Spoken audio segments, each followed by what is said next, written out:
નમસ્કાર મિત્રો, સ્વાગત છે ફરી એકવાર તમારી યુટ્યુબ ચેનલ ગુજરાતી સાહિત્ય વિદ નિકુંજ યુટ્યુબ ચેનલમાં.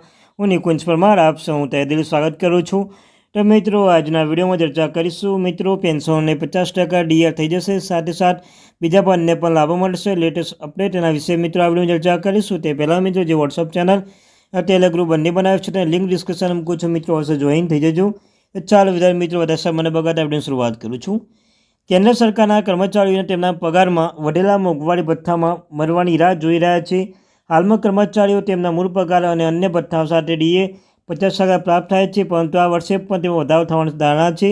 તેથી જો તમે પણ સરકારી કર્મચારી છો તો તમારા માટે મોંઘવારી વધારામાં ડીએ આ એક નવીનતમ અપડેટ તપાસવી જોઈએ. સરકાર તેમના નામોના ઇન્ક્રીમેન્ટ અંગે ડીએ હાઈકોર્ટના લેટેસ્ટ અપડેટ રિપોર્ટ કરવા જઈ રહી છે.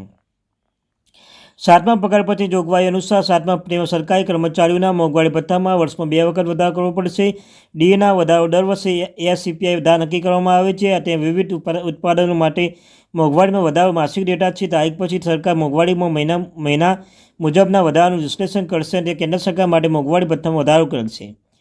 ડીએ એક્ટ એપ્રિલ 2024માં રાજ્ય સરકાર તેમના રાજ્ય સરકારના કર્મચારીઓમાં ડીએ વધારવા માટે સમાન ફોર્મ્યુલાનો ઉપયોગ કરી રહ્યા છે.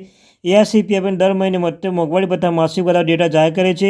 મોંઘવારી માટેના વધારો સત્તાવાળા વેબસાઇટ પર અપલોડ કરવામાં આવશે. તેથી કર્મચારીના મોંઘવારી ભથ્થામાં દર વર્ષે ડીએ વધારો નવીનતમ પબ્લિશ કરશે.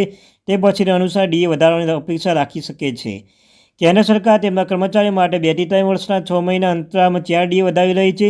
છેલ્લે મોંઘવારી ભથ્થામાં ઓક્ટોબર 2023માં વધતી હતી. તેના પછી કર્મચારીઓ 6% ડીએ મળી રહ્યો છે, જે અગાઉ 42% હતો. હવે આ જ પ્રક્રિયા અનુસાર સરકારે એસઆઈપી ઇન્ડેક્સ વિશ્લેષણ કરશે અને 2024ના જાન્યુઆરી-જૂન મહિનામાં પગારના સમયગાળા માટે મોંઘવારી વધારાની જાહેરાત કરશે.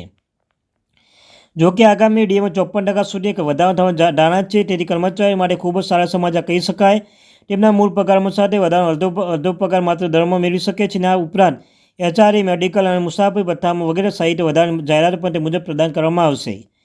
કર્મચારીઓ પણ નોંધવાનું જોઈએ કે કેન્દ્ર સરકાર પગારમાં 50% સુધી પહોંચ્યા પછી તેમના કર્મચારીઓ માટે ડીએ ભથ્થામાં વધુ વધારો કરશે નહીં.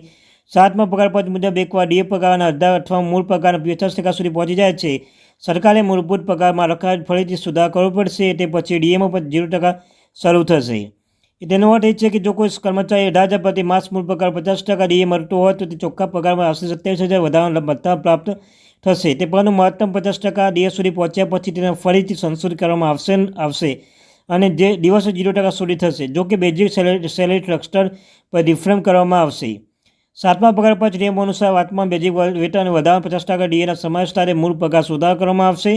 એટલે કે જો કોઈ 18,000 માસિક પગાર માટે 9,000 ડીએ મળે છે તો તેના મૂળ પગારમાં 18,000થી વધારીને 27,000 કરવામાં આવશે. તે પછી આ મૂળભૂત પગાર માટે નવો ડીએ આપવામાં આવશે, જે 0થી શરૂ થશે. તો મિત્રો, આ હતી latest update. Thank you very much watching my video. જય હિન્દ, જય ભારત, જય સંવિધાન.